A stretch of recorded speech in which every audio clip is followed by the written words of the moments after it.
the things that I remember most about my JV year is we went to a theology on tap. And while there, one of the visiting Jesuits talked about how God does not make us what we pray for. God gives us the opportunity to become what we pray for.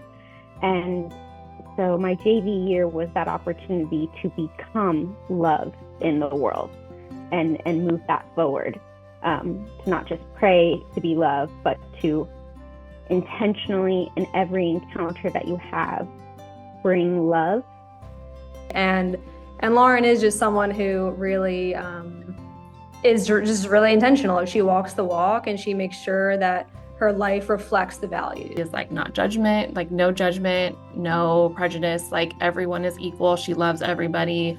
Like she's always has a smile on her face. And I think she's able to give without thinking about it, like just very freely. You see it in the work she does.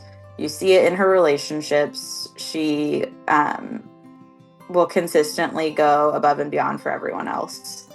And yeah, so there were 7 of us, which is a pretty big group, and kind of an expectation for herself to have one-on-ones with all of her community mates and all of the support families. And this happened like at least twice that year, if not more. So if you did the math, there's 6 roommates outside of herself, and there were 6 support people as well. Looking back, like I didn't really think of it at the time, but that's like a lot of time for her. And it was just really important to her, though, that she connected with people individually and really got to know people, one-on-one. And she really is a big builder, a big community builder. Community was the big part of my year. I would say it was the best part and oftentimes the hardest part, but it's also the piece that's really stuck with me since.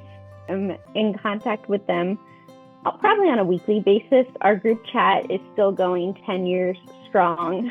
And that she is always reaching out to keep us connected, planning reunions, that kind of stuff.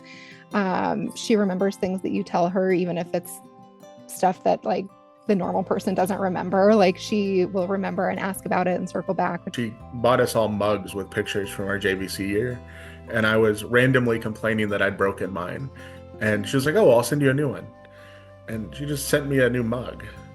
She has a gift of making anyone feel included. She can make conversation with anybody. She can talk about anything. She meets people where they're at, which is really beautiful. And she brought a lot of peace to our community during exceptionally tough conversations. She always had a way of including like the voice of the voiceless and the stories of the marginalized, so that they were not forgotten. And it's something I really admire about her.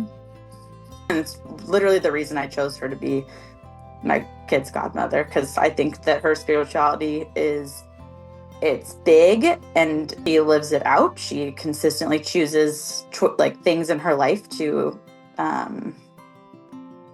use her spirituality to benefit others. And my JV year allowed me to live my faith, deepen my faith, live love into the world, to live justice and mercy. I currently work at Catholic Community Services. I've worked there since my JV year ended. I used to work directly with residents, and now I'm in more of a supportive role. And that is really something that I love, because I'm getting to help lift up the good work that is being done and to share it and to encourage others to join in the good work. And I know Lauren as our network builder. I met her at the Josephinum first when I was the director there, and she was a really big help and assistance when we were opening up our new building in Shoreline.